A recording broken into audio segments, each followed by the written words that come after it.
안녕하십니까? 사랑, 수명, 생명을 전하는 복음방송 진리의 뜰입니다. 성도여러분 안녕하십니까? 주날 부를 그날까지 다 가셔야 되겠죠? 네, 아멘. 네, 오늘 천성으로 또 한 발짝 나아가는 귀한 한 시간 되시기를 간절히 바랍니다. 우리가 마지막 시대를 살고 있습니다. 맞습니까?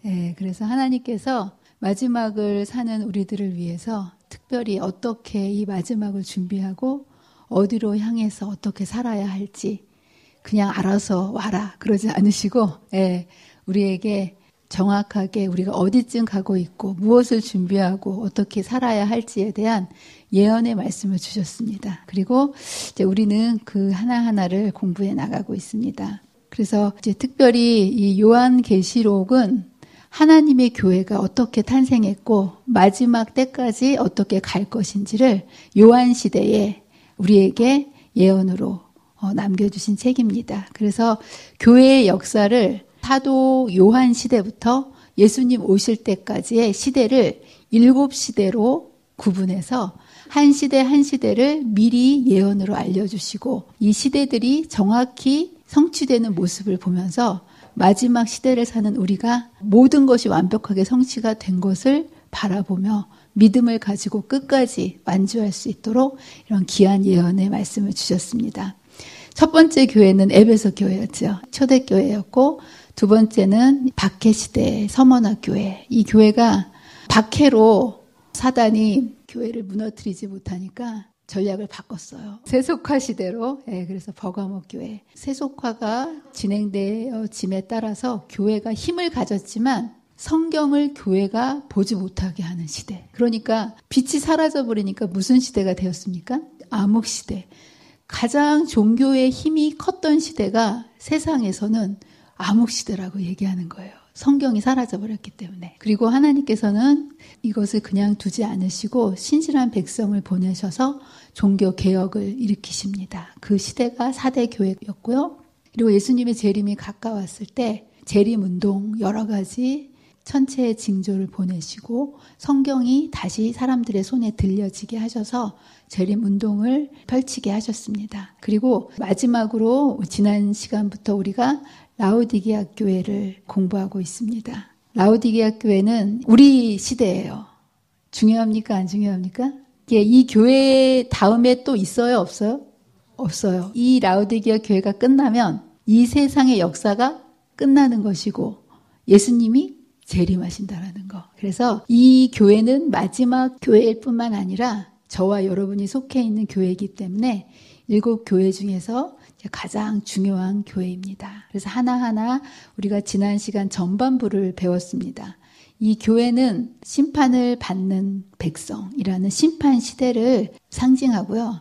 이 시대는 하나님 나라에 들어갈 자들과 그렇지 못할 자들을 알곡과 가라지가 갈라지는 온 이 지구상에 있는 사람들의 운명이 결정되는 정말 중요한 그런 시대입니다. 그리고 이제 라오디게아 교회에 편지를 보내셨고요. 매 시대마다 매 교회마다 자신을 그 시대에 적합한 모습으로 예수님이 발신자의 모습을 강조하십니다. 여기서는 자신을 어떻게 소개하시냐면 아멘이요 충성되고 참된 증인이다 라고 자신을 소개합니다.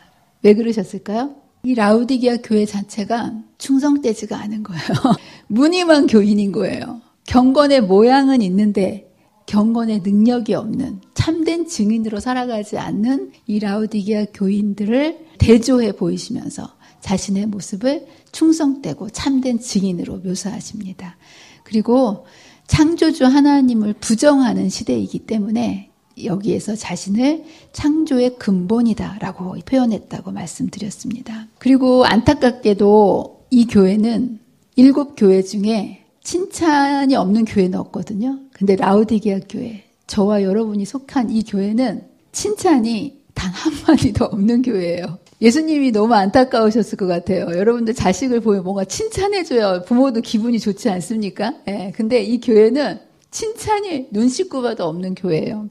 이 교회가 그러면 뭐 큰 일을 저질렀나? 그렇진 않아요. 이 교회는 뭔가 배교를 했다거나 또 이단서를 받아들였다거나 그렇지는 않습니다. 그렇다고 심각한 죄를 지은 것도 없어요. 그런데 이 교회는 미지근한 교회였다는 거예요. 미지근한 교회. 그리고 열성이 없으니까 사단이 핍박도 안 해요. 열성이 없으니까. 네. 이제 그런 교회였고, 뭔가 모든 것이 풍요롭기 때문에 영적 자부심이 대단한 교회입니다. 이 시대만큼 교회가 자유를 가진 적도 없었고요. 교회가 많았던 적도 없습니다.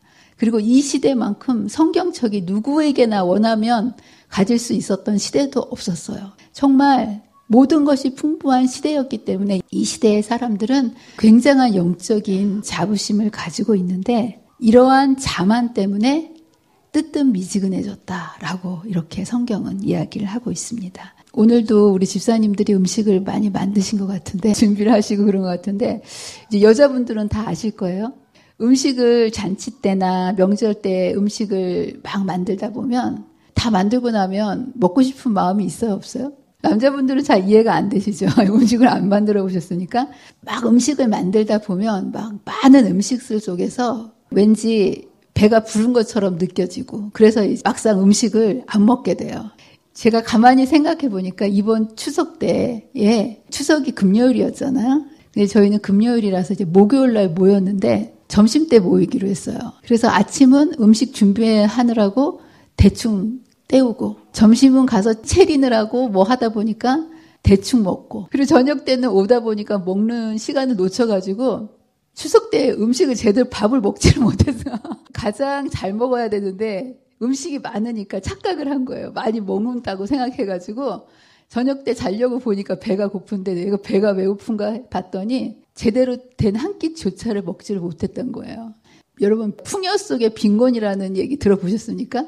뭔가 많이 차려져 있어가지고 뭔가 풍요로운 것 같은데 막상 내 입으로 들어온 건 없을 때 이게 풍요 속의 빈곤인데요. 이 라오디게아 교회의 모습이 이렇다는 거예요. 이 시대에는 정말 집집마다 성경책 한 권 이상 없는 집이 없어요. 그죠? 예. 여러분 집에 성경책 몇 권 있습니까? 그리고 밖에 나가보면 교회가 얼마나 많아요. 그죠? 막 어디든지 교회에 십자가로 다 불이 번쩍번쩍하는 그런 시대고 설교도 듣고 싶으면 유튜브 탁 틀으면 내가 원하는 설교를 내가 원하는 시간에 내가 원하는 내용으로 들을 수 있는 시대가 바로 이 시대입니다. 너무나 많아요. 그런데 이게 바쁘다 보니까 그렇게 많이 있는데 실제로는 그 말씀을 펴서 읽지 않는 시대. 설교를 듣지 않는 시대. 그리고 스스로 말씀을 먹지 않는 그러한 시대가 되어가지고 그냥 안식일날 예배 잠깐 드리고 가면 신앙을 잘하고 있다라고 착각하는 그런 시대. 그래서 제가 이런 실상을 사실은 잘 몰랐어요. 근데 제자 훈련을 시키다 보니까 사람들이 정말 성경을 스스로 읽고 묵상하는 분들이 굉장히 적구나. 이거를 정말 뼈저리게 느낄 수 있었습니다. 이게 내가 너무나 자유롭고 풍요롭고 언제든지 설교를 들을 수 있다라고 생각하니까 내가 원하면 언제든지 말씀쯤은 볼 수 있어. 이렇게 착각을 한다는 거예요. 근데 여러분들 풍요 속에서 하나님의 백성들이 제대로 먹지 못한 채 영양실조에 걸려있는 우리들의 모습을 이렇게 얘기하고 있고요. 근데 여러분 이제 예언에 어떤 말씀이 있냐면 보라 날이 이를지라 마지막 날 이런 때가 온다라는 거예요. 내가 땅에 기근을 보내리니 양식이 없어 주림이 아니며 물이 없어 가람이 아니요 여호와의 말씀을 듣지 못한 기갈이라. 사람이 이 바다에서 저 바다까지 북에서 동까지 비틀거리며 여호와의 말씀을 구하려고 달려 왕래하되 얻지 못한다. 여러분 이미 이런 시대가 시작되었습니다. 정말 말씀은 넘쳐나는데 사람들의 마음이 공허한 시대예요. 그러므로 여러분들 이 라오디게아 교회에 살고 있는 저와 여러분들을 열심을 내어서 하나님의 말씀을 찾게 되시기를 간절히 바랍니다. 간절한 마음으로 여러분들 말씀을 찾지 않으면 얻지 못하는 시대가 바로 이 시대라는 거. 그리고 이 시대가 여러분에게 언제든지 말씀을 내가 원하면 찾을 수 있어. 착각이라는 거를 여러분 잊지 마시고 오늘 여러분에게 주신 이 기회들을 굳게 붙잡으셔서 말씀으로 하나님께 열심을 내시는 저와 여러분이 되시기를 간절히 바랍니다. 자, 그러면서 이 교회의 문제점을 책망하십니다. 여기서는 큰 문제점이 아니에요. 그런데 별거 아닌 것 같은데 여러분 보기에는 그렇게 크게 잘못한 게 없는 것 같다라고 얘기하지만 예수님께서는 이 교회에 두 가지의 치명적인 잘못이 있다라고 얘기합니다. 그 중에 첫 번째 잘못은 뭐냐면 미지근하다는 거예요. 예. 하나님을 막 거절하는 것도 아니에요. 세상으로 막 나가는 것도 아니고요. 그렇다고 교회에서 열심을 내는 것도 아니고 중간에 서서 이도 저도 아닌 미지근하게 신앙한다라는 거예요. 여러분 어떻게 신앙하십니까? 여러분도 그렇게 느껴지십니까? 예, 다행입니다. 여기 보면 내가 덥지도 않고 차지도 아니하도다. 이게 이제 이 사람들의 문제고요. 이 시대의 그리스도인들은 세상과 교회 사이에 서서 중간에 서 있는 태도로 언제든지 살아간다는 거예요. 그러면서 하나님이 말씀하시는 게 무엇인지를 알면서도 순종하지 않고 죄가 무엇인지 알면서도 포기하지 않고 이것쯤은 괜찮을 거야 라고 하나님을 떠나지도 않으면서 그렇다고 세상으로 훅 가지도 않으면서 항상 미지근한 상태에 놓여있는 이 모습을 주님은 책망하십니다. 자, 그래서 여러분 이것은 너무나 치명적인 게 세속과 거룩 사이에 서 있기 때문에 주님께서 주시고자 하시는 놀라운 구원의 경험을 경험하지 못하는 교회라는 거예요. 여러분의 삶 속에 주님은 정말 뜨겁게 주님의 구원을 주시기를 원하시지만 양쪽을 걸쳐 있느라고 받을 수가 없는 그런 너무 안타까운 상황 속에 있다라는 거예요. 두 번째는요. 자신의 모습을 이런 모습을 깨닫지 못하는 거예요. 근데 여러분 어떻게 잘 깨달으신 것 같은데 정말 깨달았다면 이렇게 살지 않겠죠. 말로는 머리로는 깨달아. 그래 내가 어중간하게 있지라고 얘기하지만 가슴 깊은 곳에 나의 영적 상태를 깨닫지 못한다는 거예요. 여기 그러면서 나는 부자라 부여하여 부족한 곳이 없다라고 이렇게 얘기하면서 정말 이 시대는요 너무나도 많은 진리를 가진 시대예요. 예, 모든 진리의 빛이 다 예언을 비롯해서 빛이 다 드러났고요. 특별히 제7일 안식일 예수 재림교회는 그 어떤 시대보다 어떤 백성들보다 하나님께서 진리를 그냥 쏟아 부어주신 교회입니다. 그런데 문제는 머리로는 그것을 알고 있지만 그것을 가슴에 스며드는 가슴으로 깨닫는 경험이 없다라는 거예요. 여러분 신앙은요. 머리로 하면 신앙이 되면 바리새인이 됩니다. 우리의 신앙은 반드시 지정의를 거쳐야 돼요. 머리로 정확하게 하나님 말씀을 지식적으로 알고 그것을 가슴으로 느끼며 그것을 실생활에서 의지를 가지고 순종하는 경험이 있어야 내 삶의 변화가 일어나고 내 삶 속에 주님이 거하실 수 있는 거예요. 근데 이 시대는 이런 지식적으로는 많이 알아서 부요하다라고 하지만 실제적으로 말씀이 마음에 느껴지지 않아요. 그러니까 순종이 됩니까? 안 됩니까? 경건의 모양은 가지고 있어요. 뭐는 잘못되고 뭐는 다 알고 있어요. 설교 누가 딱 하면 저 말씀 다 아는 말씀. 예, 다 알아요. 그렇죠? 또 저 말씀 들은 말씀 다 알고는 있어요. 근데 그 말씀이 어디로 오지 않는다고요? 마음으로 느껴지지 않는 시대. 이 시대를 얘기하고요. 이것을 한마디로 얘기하면 교만이라고 얘기합니다. 교만. 나는 다 알고 있어. 근데 여러분 죽음으로 이르는 치명적인 죄가 딱 한 가지 있는데 그게 뭔지 아십니까? 그게 바로 교만이에요. 다 안다. 하나님같이 된다. 하나님 떠나서도 내가 살 수 있다. 바로 교만인데 이게 바로 부요하여 부족한 것이 없다. 잘 살 수 있다. 라고 말씀의 지식만 가지고 있는 이 라오디게아 백성들이 자신이 어떤지를 깨닫지 못하고 살아가는 이 모습을 보게 됩니다. 자, 여기에 대해서 뭐라고 얘기하십니까? 내가 차든지 더웁든지 하기를 원하노라. 이 얘기는 뭡니까? 그렇게 미지근하게 신앙 대충대충 하려면 때려쳐라. 이렇게 얘기하시는 걸까요? 아니에요. 그게 아니고 이게 때려쳐라 이 얘기가 아니고 속히 돌이켜서 열렬하고 뜨거운 신앙을 회복해라. 이 예수님의 마음을 아셔야 돼요. 그렇게 하려면 때려쳐라 이게 아니고요. 다시 빨리 회복해서 뜨겁고 열렬한 신앙을 해라. 이렇게 이제 말씀하시는 거고요. 이것에 대해서 주님께서는 어떻게 우리가 뜨겁게 우리의 신앙을 회복해야 될지에 대한 3가지의 처방을 해 주십니다. 여기에 보면 3가지가 나와요. 첫 번째는 뭡니까?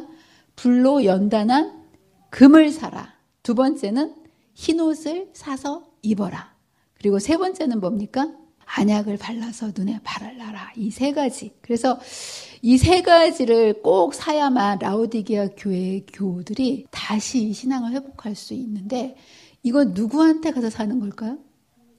어디 가야 살 수 있어요? 금하고 흰옷, 안약. 예, 이거 안약 사러 약국 가시면 안 돼요. 이거 어디 가서 사냐면 오로지 이것을 살 수 있는 분이 예수님께로만 가야 이 3가지를 살 수 있습니다. 그리고 여러분들이 이 3가지의 처방을 받아들이느냐 거절하느냐에 따라서 여러분의 운명이 영원한 운명이 결정된다라는. 그리고 주님께서 주시는 이 3가지 처방을 받아들일 때 우리는 이기는 자로 마침내 이 세상을 이기고 주님 오시는 그날 기쁨으로 주님을 맞이할 수 있게 된다는 걸 잊지 말게 되시기를 바랍니다. 자, 하나씩 공부를 해보도록 하겠습니다. 불로 연단한 금을 사라라고 얘기합니다. 여기 보면 사라 이거는 뭘 의미합니까? 뭘 살려면 꼭 뭘 준비해야 돼요? 예, 물물 교환이 그렇죠? 사는 거는 거저 받는 게 아니고요. 이거는 사라라고 얘기했어요. 뭐를 주고 금을 사는 걸까요? 예수님한테 내가 뭐를 줘야 주님께서 연단한 이 금을 우리한테 주실까요? 예, 맞아요. 우리가 주님께 드릴 게 있나요? 없어요. 예. 여기에 보면 뭐를 우리가 예수님께 드리고 예수님의 이 불로 연단한 금을 살 수 있냐 하면 우리의 죄가 자아예요. 예. 죄된 자아, 이것을 굴복하는 경험이 있어야 주님께서는 우리에게 연단한 금을 주실 수 있습니다. 우리의 마음에 이 금을 받아야 되는데 여러분 비워지지 않으면 우리의 마음이 자아로 가득 차 있다면 받을 수 없겠죠. 그래서 이것을 받기 위해서 이것을 사기 위해서 우리는 이 죄된 자아를 굴복하는 일 이게 너무나 중요하다라고 얘기합니다. 그런데 문제는 이 교회의 사람들이 이 연단한 불로 연단한다라는 게 뭐냐면 쉽다라는 거예요, 어렵다라는 거예요. 여러분 금을 연단하면 엄청난 불로 연단하면 뜨겁고 죽을 것 같겠죠. 그렇죠? 자아를 굴복하는 것이 마치 이렇게 힘든 경험이라는 거예요. 그래서 사람들이 자신을 굴복하려고 안 한다라는 거예요. 그렇지만 이걸 하지 않으면 이 금을 받을 수 없겠지요. 이 말씀을 하십니다. 여러분들 이 연단한 금을 받는 길은요. 자신을 굴복하는 것밖에 없어요. 이 자아를 드리면 주님은 금을 우리에게 주시는데 이 금은 누구를 상징하냐 하면 예수님을 상징합니다. 그러니까 우리의 죄된 자아를 드리면 누구를 받는 거예요? 예수님. 이 예수님 금이라는 것은 성경에서 뭘 의미하냐면 믿음과 사랑을 얘기합니다. 믿음과 사랑. 예수님이 사랑이시잖아요. 그렇죠? 그리고 믿음의 주요 온전케 하시는 예수님을 바라보자. 예수님은 믿음이십니다. 예. 그런데 이러한 이 믿음의 주요 온전케 하신 이 예수님, 우리가 우리 자아를 드리면 그분 자체를 받는데 이거를 하지 않는다는 거예요. 예. 여기에 이런 말씀을 하십니다. 참된 증인이신 그리스도께서 언급하신 금은 우리가 모두 가져야 하는 것인데 여러분 예수님의 생명을 우리가 받지 않으면 하늘에 갈 수 있는 사람 있습니까? 없습니까? 이 금은 받아도 되고 안 받아도 되는 게 아니라 반드시 모두가 받아야 되는 거예요. 그렇죠?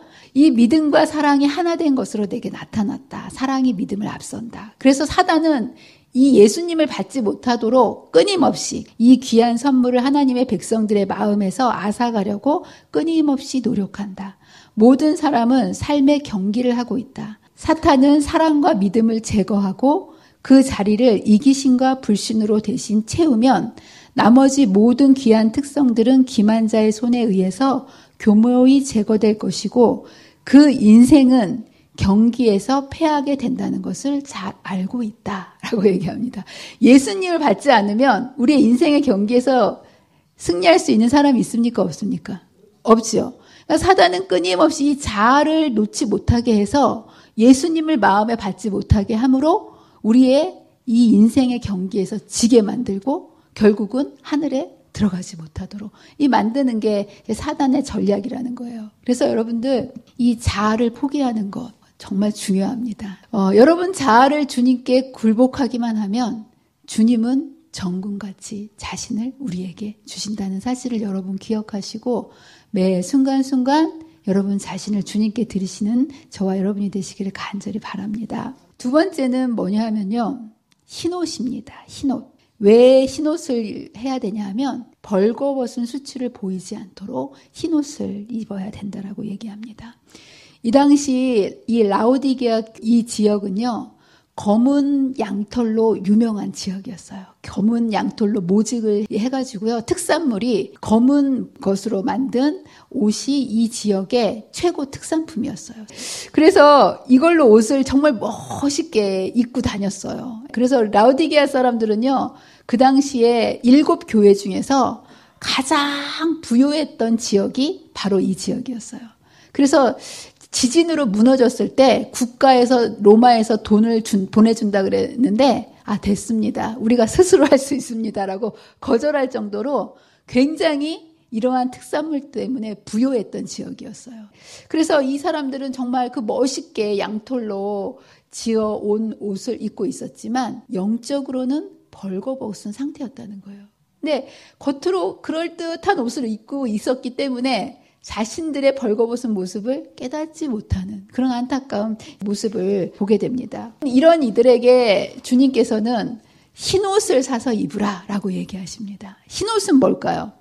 아까 금은 예수님을 상징했죠? 여기서 그럼 흰옷은 뭘까요? 흰옷을 사서 입어야 되는데 여기에서 보면 이 옷은 그리스도께서 입혀주시는 의의 옷을 의미합니다. 의의 옷. 이 옷은요, 내가 만들어서 입는 옷일까요? 만들어주신 것을 받아서 입는 옷일까요? 예, 여러분들이, 많은 분들이 스스로 의로운 행실로 옷을 만들어 입으려고 노력하는 분들이 많은데, 절대로 여러분이 이 흰옷을 만들 수는 없다라는 거예요. 그래서 여기서 보면, 흰옷을 만들어 입으라 그랬어요? 사서 입으라 그랬어요? 사서 입으라 그랬죠. 또한 이거 그럼 사서 입으려면 이것도 뭔가를 지불해야 된다는 거예요. 금을 살 때는 내 자아를 굴복하고 내 자아를 드렸는데 흰옷을 살 때는 그럼 뭐를 드려야 될까요? 네, 여러분은 죄밖에 없어요. 하나님께 드릴 게 그냥 죄밖에 없어요. 죄된 마음. 그래서 이것도 바꾸셔야 되는데 뭘 갖고 바꾸신다고요? 여러분의 죄된 마음을 드리면 그분의 의로운 옷을 우리에게 입혀주신다는 거예요. 너무 좋지 않습니까? 여러분의 헌옷을 다 떨어지고 찢어지고 머리끝부터 발끝까지 다 더러워진 그 옷을 그냥 드리면 돼요. 그러면 주님께서 무슨 옷으로 주신다고요? 예, 의의 옷으로. 여러분들 지난번에 목사님한테 배우셨죠? 우리가 죄를 지어서 빛의 옷을 잊어먹었다는 거예요. 그런데 우리가 우리의 죄된 옷을 드리면 그분의 의의 옷, 빛의 옷을 우리에게 다시 회복시켜 주신다는. 여러분 믿으십니까? 그렇다면 여러분의 이 옷이 더러워질 때마다 여러분 붙잡고 그것을 빨려고 노력하지 마세요. 내 힘으로 해결하지 마시고요. 바로 그 순간 나의 죄된 마음을 예수님께 드리시게 되시기를 바랍니다. 그래서 여기서 그 말씀을 하십니다. 흰옷은 그리스도께서 우리에게 입혀주시는 의와 나누어 주시는 의를 말한다. 그리스도의 의를 입는다는 것은 우리 자신의 의지를 예수님께 완전히 복종시키는 것이다. 이거밖에 없어요. 정말 간단하죠. 자, 그러면서 바치는 게 너무 중요하다는 걸 또 이렇게 실물교훈에 얘기합니다. 그분은 당신의 완전한 순종으로 말미암아 모든 인류로 하여금 하나님의 계명을 지킬 수 있게 하셨다. 의의 옷을 만들어주신 거예요. 우리가 결코 순종할 수 없기 때문에 이 땅에 오셔서 주님이 다 순종하심으로 우리가 잃어버린 의의 옷을 만들어주셨다는 거예요. 그리고 이 옷을 언제 주신다고요? 우리가 우리 자신을 그리스도께 바칠 때. 그러면 그분의 옷이 우리의 옷이 되는 거예요. 그럼 어떻게 되냐면 우리의 마음은 그리스도의 마음과 연합되고 그분의 옷을 입었기 때문에 그분의 모든 것이 우리의 것이 되는 거예요. 우리의 뜻은 그분의 뜻에 합병되고 우리의 정신은 그분의 정신과 하나가 되고 우리의 생각은 그분에게 사로잡히게 되어 마침내 우리는 그분의 생애를 살게 된다. 그러니까 여러분들 내 힘으로는 의롭게 살 수가 없어요. 근데 그분의 옷을 딱 입으면 우리는 그분의 생애를 살 수 있게 된다는 거. 그러니까 우리는 의롭게 살려고 노력하셔야 돼요. 내 죄를 드리고 그분의 옷을 받아야 되겠습니까? 네. 여러분이 여러분의 삶의 죄책감과 후회와 여러 가지 근심 걱정이 들 때 이것을 해결하려고 노력하지 마세요. 예, 여러분이 그 옷을 시계에 빨 수 없어요. 그럴 때 여러분이 이제 뭘 하셔야 돼요? 그거를 빨리 누구한테 드리고 예수님, 내가 지금 이래서 너무나 화가 나고 걱정되고 두렵습니다. 그 마음을 그냥 드리는 거예요. 바치는 거예요. 그리고 어떻게 해야 돼요? 주님의 옷을, 주님의 마음을 제게 주십시오. 그러면 여기 그분의 생애를 살게 된다는 거. 이것이 바로 그분의 의의 옷을 입는다는 의미이다. 여러분 명확합니까? 예, 여기 정말 이 마지막 시대 이게 부족하다는 거예요. 이 마지막 시대 라오디게아 백성들이 자신의 힘으로 뭔가를 하려고 세상과 교회 사이에 양다리를 걸치고 있다라는 거. 그런데 주님께서는 너희들의 힘으로는 할 수 없다라고 얘기하시면서 너희의 마음을 그대로 바치라. 그리고 예수의 마음을 받으라 라고 얘기하십니다. 또 이렇게 얘기하십니다. 영혼의 벌거벗은 수치를 보이지 않게 하기 위하여 입을 수 있는 옷이 우리에게는 단 한 벌도 없다. 여러분 옷장 뒤져보세요. 있어요 없어요? 없어요. 여러분의 그 수치스러운 여러분의 삶을 가릴 수 있는 건 없어요. 우리는 하늘의 배틀에서 짠 의의 옷, 곧 흠없는 그리스도의 의를 받아야 한다라고 얘기하시면서 우리의 모습 그대로 오게 되면 그 탕자가 돼지우리에서 냄새나는 옷을 입고 찾아오지 않았습니까? 그때 아버지가 나가서 어떻게 하셨어요? 예, 그 옷을 벗기고 좋은 옷을 입혔죠. 탕자가 한 거는 뭐예요? 찾아간 거밖에. 예수 하나님 앞으로 나아간 거. 여호와 앞으로 돌아가기만 하면 주님께서 달려 나오셔서 우리에게 의의 옷을 입혀주신다라는 거. 여러분들, 여러분의 삶에 내 삶이 무너진 것 같고 후회와 죄책감이 들 때마다 탕자처럼 돼지우리에 머물러 있지 마세요. 그리고 그때 곧바로 아버지께로 돌아가셔서 주님께서 달려 나와서 입혀주시는 옷을 입게 되시는 저와 여러분이 되시기를 간절히 바랍니다. 세 번째는 뭐를 하라고 했습니까?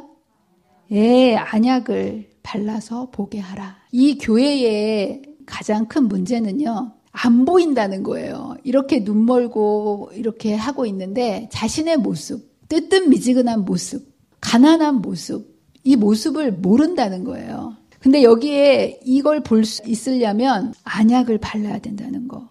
그래서 이 안약을 발라야만 영적 식별력을 가지고 내 마음의 상태를 알게 되고 사단의 관계를 분별할 수 있게 되는데 문제는 이 안약도 사야 되거든요. 근데 이 안약은 또 뭘까요? 네, 맞아요. 말씀입니다. 그래서 우리의 영적인 눈을 밝게 보여줄 수 있는 거는 말씀이라고 이야기합니다. 여기 보면 이렇게 되어 있어요. 하나님의 말씀인 안약은, 뭐가 안약이라고요? 하나님의 말씀인 안약은 그것을 양심에다 적용시킬 때 양심을 예민하게 한다. 이는 그 말씀이 죄를 깨닫게 하기 때문이다. 그러니까 여러분들 말씀을 안 읽으면 죄를 깨달을 수 있을까요? 없을까요? 내 모습을 알 수 있을까요? 없을까요? 이 마지막 라오디게아 교인들이요. 자신이 모습을 보일지 못하는 이유는요. 말씀이 많이 있는데 실제로는 보지를 않아요. 그러니까 자기 모습을 모르는 거예요. 여기 보면 말씀을 봐야만 내 모습을 볼 수 있다라고 이야기하고 있고요. 여기서 정말 감사한 거는 아직도 안약을 누면 눈이 보인다는 얘기는 눈이 완전히 실명된 상태는 아니라는 거예요. 다행이죠? 안약만 넣으면 다시 눈을 볼 수 있다라는 거예요. 다행입니다. 그렇죠? 여러분들 그러니까 이제 여러분이 뭘 하셔야 됩니까? 안약 넣으셔야 되지 않겠습니까? 말씀을 열어서 내 모습을 보셔야 돼요. 그리고 이것은 이제 성령의 인도하심. 그래서 시편에 보면 내 눈을 열어 주의 법에 기이한 것을 보게 해 주십시오. 계속해서 성경은 우리의 눈을 밝힌다라고 얘기합니다. 여기 보면 18절에도 계시의 정신을 너희에게 주사, 말씀을 통해서 그렇죠? 하나님을 알게 하시고 너희의 마음의 눈을 밝히사. 육신의 눈도 어두우면 여러분 여기저기 부딪히고 힘들지 않습니까? 예, 마음의 눈이 어둡기 때문에 우리의 인생에 여러 가지 고통을 당하는 거예요. 여기 보면 그래서 마음의 눈을 밝히사 그의 부르심의 소망이 무엇이며 성도 안에서 그의 기업의 영광의 풍성이 무엇인지를 알게 해달라고. 여러분들이 그의 힘으로 강력으로 역사하심을 따라 믿는 우리에게 베푸신 능력이 지극히 크심을 안다면 여러분 이 세상에서 낙심하지 않을 수 있겠죠. 이게 안 보이기 때문에 자꾸만 우리가 넘어지고 쓰러질 수밖에 없다라는 거. 그런데 이 말씀 속에서 그의 힘의 강력으로 역사하심을 따라서 그분의 능력을 보여주시는 이것이 말씀 속에 있다라고 말씀하십니다. 자, 그러면서 우리에게 이러한 권고를 하십니다. 그러므로 무릇 내가 사랑하는 자를 책망하여 징계하노니 그러므로 내가 열심을 내라 회개하라. 여러분들 하나님께서 하나님의 백성을 징계하시는 이유는 이들이 악하고 미워서가 아니라 여기 뭐라고 되어 있습니까? 하나님은 우리를 이렇게 여겨주신다는 거예요. 저는 이걸 읽고 와, 하나님은 우리를 그렇지 않지만 이렇게 봐주시는구나. 우리를 가능성을 보신다는 거예요. 원래는 우리는 이런 백성이 아니에요. 그렇죠? 근데 하나님 눈에는 가장 훌륭한 백성이라. 여러분 자식들이 가장 예뻐 보이시죠? 예, 마찬가지예요. 이 우주에 많은 우주 거민들이 있지만 하나님 보시기엔 누가 가장 이뻐 보인다고요? 저와 여러분들이 뭐가 이쁘겠습니까? 근데 하나님이 우리를 가장 훌륭한 백성이기 때문에 이렇게 얘기를 하셔가지고 우리를 구원하시고자 책망해 주시는. 그리고 이것이 가능하기 위해서는 내가 주인이었던 삶에서 이제 누가 주인이 돼야 될까요? 예수님이 주인이 되는 삶. 이게 되려면 예수님이 우리의 마음속에 들어오셔야지 돼요. 주님이 주인이 되려면 지금은 여러분 자아가 여러분의 마음의 주인이잖아요. 그렇죠? 근데 주님이 우리의 마음속에 들어오시면 주님이 주인이 되신다라는 거. 그래서 주님은 여기 보면 볼지어다 문 밖에 서서 두드리노니 누구든지 내 음성을 듣고 문을 열면 내가 그에게로 들어가 그로 더불어 먹고 그는 나로 더불어 먹으리라. 예수님은요, 이 문을 자세히 보시면 문 고리가 있어요, 없어요? 이 문은 누구만 열 수 있는 문일까요? 안에서만 여는 문이에요. 예수님이 열라면 충분히 열 수 있는데 예수님은 강제로 우리의 마음속에 오시는 분이 아니에요. 항상 우리가 문을 열어야만 그분이 들어오실 수가 있어요. 그래서 여러분들 이걸 붙들어 선택력, 의지력이라고 그러거든요. 내가 문을 열어드려야 되고 주님 도와주세요라고 선택하고 의지를 가지고 있어야 되는데 그렇기 때문에 창조력보다 더 큰 것이 저는 의지력이라고 봅니다. 창조력을 하나님이 갖고 계시는데 우리의 마음을 재창조하시기 위해서는 우리의 의지력이 오케이 하지 않으면 그분의 창조력이 소용이 없는 거예요. 그러니까 여러분의 마음의 문을 여는 게 너무 중요하다는 거예요. 그래서 여러분의 마음속에 그리스도께서 계시지 않으면 종교적 행사는 한낱 죽은 형식주의에 불과하다. 여러분들이 아무리 교회에 열심히 봉사하고 여러 가지 행사를 한다 할지라도 주님이 여러분의 마음속에 들어와 있지 않는다면 그냥 형식주의에 불과하다. 아무것도 아니라는 거예요. 이런 교회에 주님께서 이제 상급을 주십니다. 이 마지막 교회에 상급을 주시는데요. 어떤 상급을 주십니까? 여기에 보면 이기는 그에게는 내가 내 보좌, 이 보좌는 누구 보좌입니까? 하나님 아버지 보좌에 앉게 하여 주기를 내가 이기고 아버지 보좌에 함께 앉은 것과 같이 하리라. 여기 잘 보세요. 보좌 보이세요? 안 보이세요? 여러분 이게 무슨 그림인가 자세히 안 보면 모르세요. 진짜 이렇게 생겼을지는 모르는데요. 하나님 보좌는 사실은 이렇게 혼자만 앉는 보좌가 아니고요. 근동의 보좌는 벤치처럼 길게 돼 있어요. 그래서 옆에 누군가가 앉을 수 있도록 만들어진 의자인데 그 의자에 누구를 앉혀주신다고요? 앉고 싶어요? 안 앉고 싶어요? 저는 꼭 앉고 싶어요, 거기. 예, 여기 보면 아버지 보좌 예수님이 그 옆에 앉으신 것처럼 우리도 거기 앉혀주신다는 거예요. 이거보다 더 큰 약속이 어디 있습니까? 근동에서는요, 식사를 같이 이렇게 먹고 나누는 것을 굉장히 우정의 상징으로 여겼는데, 주님께서는 하늘에서 나와 더불어 나를 영접하면 먹으리라 이렇게 얘기하시면서 하나님 보좌 우편에 앉게 해주신다라는 이런 약속을 해주셨습니다. 여기 자세히 보면요, 각 교회마다 상급이 있어요. 그래서 에베소 교회에는 이기는 자에게는 생명나무 과실을 먹게 해주겠다. 서머나 교회에는 생명의 면류관을 주겠다. 둘째 상함으로부터 구원해 주겠다. 이런 여러 가지의 그 교회에 맞는 상급을 주십니다. 근데 여러분이 여중에서 하나를 고르라면 여러분 뭘 고르면 모든 걸 갖게 될까요? 여기에 보면 여기는 아버지 보좌 옆에 앉으면요. 앞에 있는 21가지의 모든 상급이 한꺼번에 내게 되는 거예요. 참 놀라운 게 가면 갈수록 교회는요. 점점 강하고 순결해질까요? 점점 약하고 타락해질까요? 7 교회를 여러분 자세히 보게 되면 에베소 교회, 초대교회로 시작한 이 교회가요. 점점 강하고 멋진 교회로 되는 것이 아니고요. 교회가 점점 타락하고 약해져요. 그러니까 제일 약한 교회, 제일 책망 많고 칭찬이 없는 교회가 어떤 교회일까요?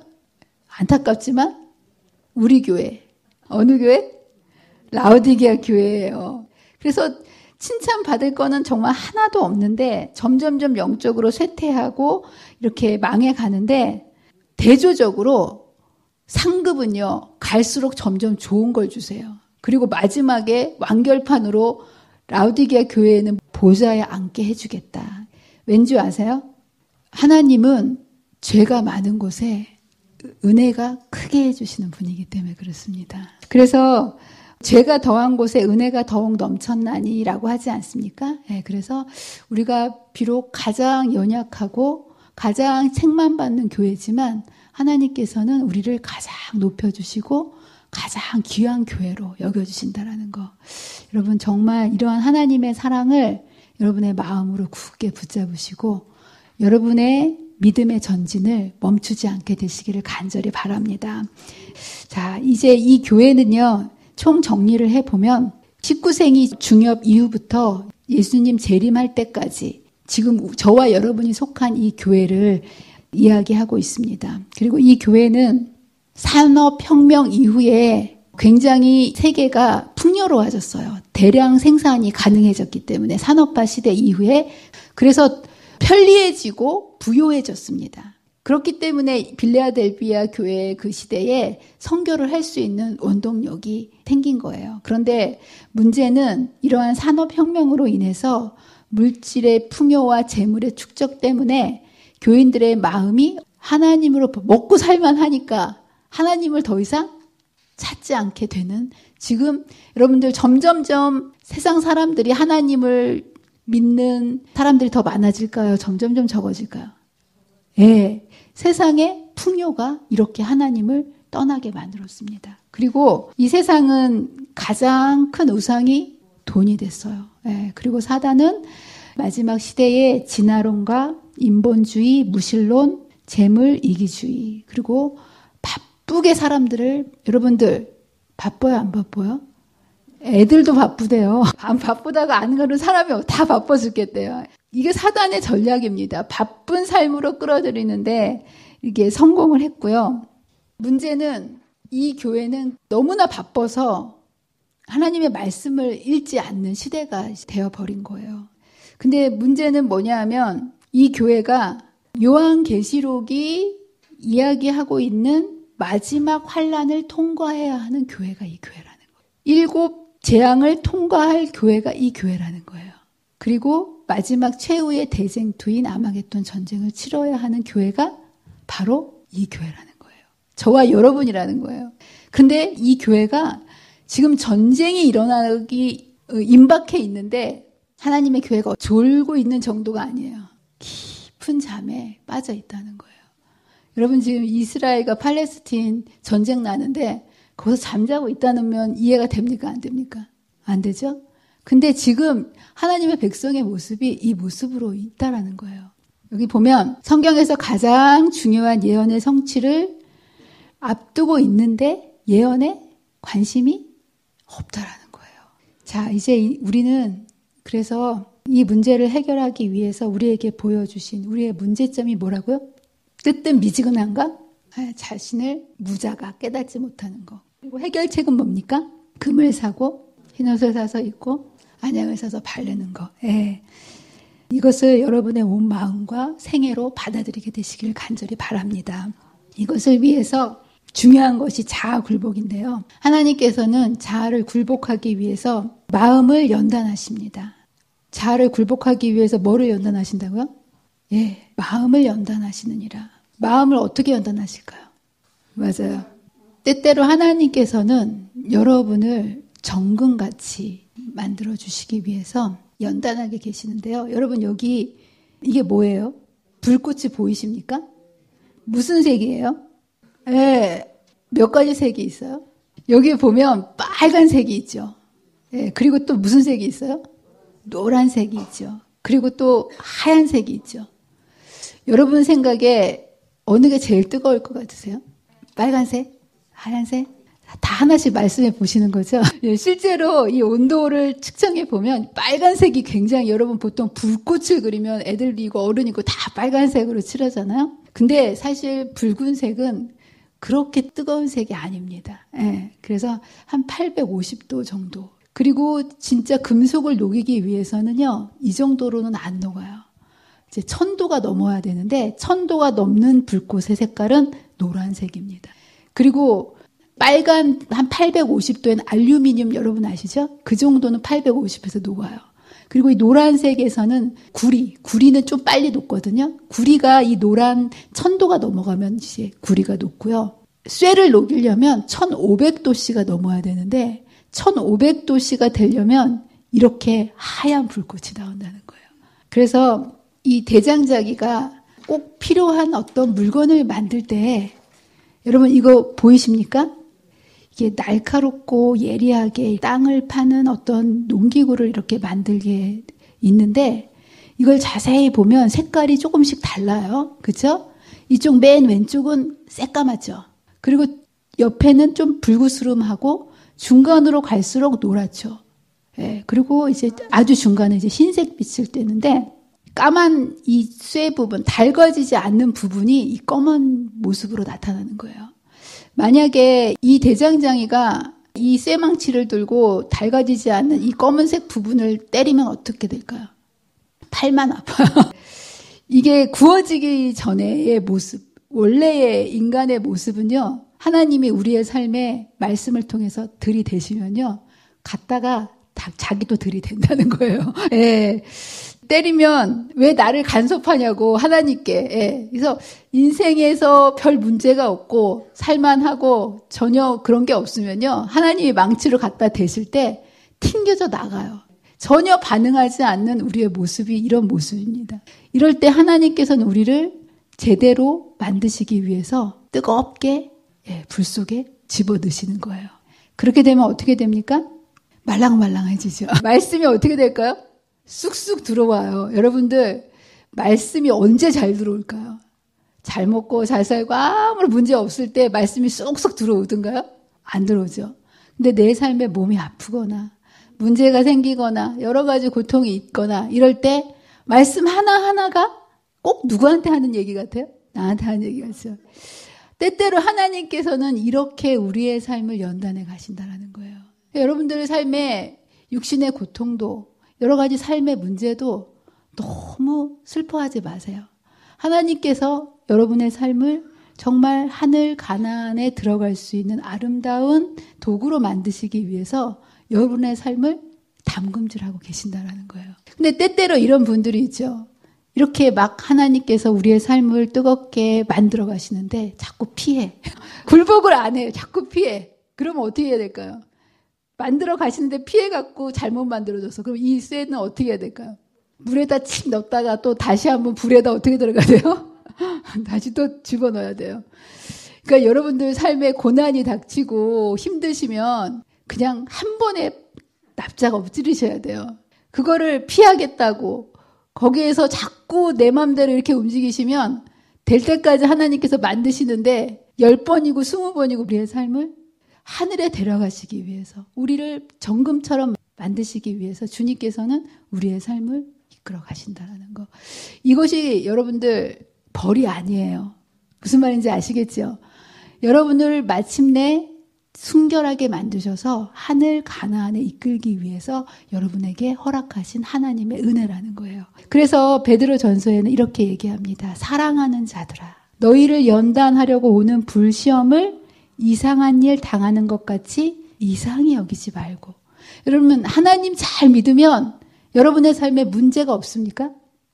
아니에요. 있어요. 근데 이 문제들이 우리를 고통스럽게 하려고 하시는 것이 아니라 우리를 영광스럽게 해주시고자. 그래서 여기 보면 오히려 너희가 그리스도의 고난에 참여하는 것으로 즐거워하라.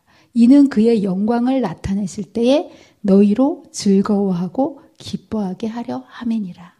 그래서 이 라오디게아 교회의 이 뜨뜻미지근하고 우리 알지 못하는 우리의 모습으로 그대로 내버려 두면 우리가 하늘에 갈 수 없어요. 그래서 하나님께서는 때때로 우리의 삶에 이러한 것들을 통해서 우리를 연단하실 때 여러분들 하나님 앞에 바짝 엎드리시고 주님의 망치에 우리의 삶 자아가 완전히 깨어지도록 맡기셔서 주님의 형상으로 우리를 만드셔서 하늘에 드릴 수 있도록 주님께서 만드시도록 여러분 자신을 온전히 드리게 되시는 저와 여러분이 되시기를 간절히 바라면서 말씀을 마치도록 하겠습니다. 기도하겠습니다. 사랑과 은혜가 많으신 하나님 아버지 감사합니다.